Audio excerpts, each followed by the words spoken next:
Semeurs, jardiniers ou menuisiers, dans les ateliers de fabrication, sur les chantiers ou dans la terre, la cinquantaine de salariés de Marcantera, ceux qui en sont les forces vives, ont pour la plupart un vrai point commun.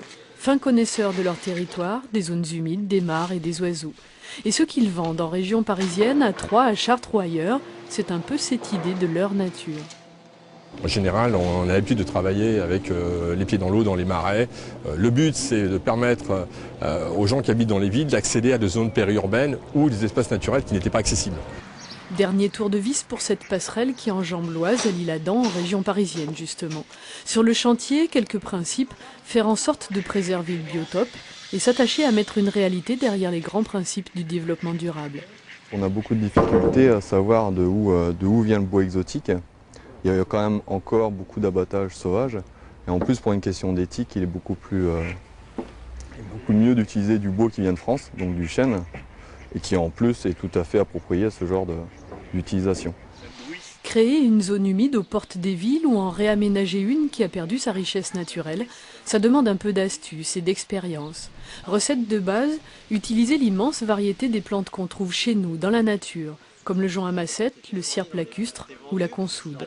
Ça, c'est un radeau végétalisé, une armature de bois, lestée, des plantes enracinées, et la nature fait le reste. Dans de nombreux bassins ou étangs, on va dire urbains ou périurbains, où la présence humaine est très importante, ça offre des zones de quiétude pour la faune et la flore importantes, et des zones de nidification pour les oiseaux par exemple, mais aussi des zones de frayère pour les poissons, donc ils viennent s'abriter sous le radeau et pondre dans les racines.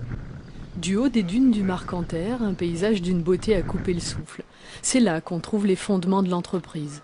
C'est là aussi que les 3 cadres qui l'ont reprise il y a 2 ans aiment amener leurs clients pour les conduire au-delà de la consommation dans une vraie démarche. Quand on va faire un poste d'observation, en général il y a des plans d'architecte dans le dossier, c'est bien, mais est-ce qu'il a fait attention, est-ce que les oiseaux sont près, est-ce que les oiseaux sont loin, à quelle période, qu'est-ce qu'on a comme migrateur, est-ce que c'est plutôt des passereaux, est-ce que c'est plutôt un poste où on écoute, un poste où, voilà, et il y a 1000 façons de faire un poste d'observation, mais il y en a pas 1000 qui sont bien adaptés à chaque situation en fonction du public qui vient et des oiseaux qui y a à voir, quoi. Là, il y a une petite locustelle tachetée là, qui... C'est sympa, mais je sais pas si on entend le micro. Découvrir la nature sans l'abîmer, porter ailleurs la richesse végétale et paysagère si caractéristique des zones humides de Picardie maritime. En puisant dans ses racines, Marcantera s'est ouvert des marchés bien au-delà des frontières de la région.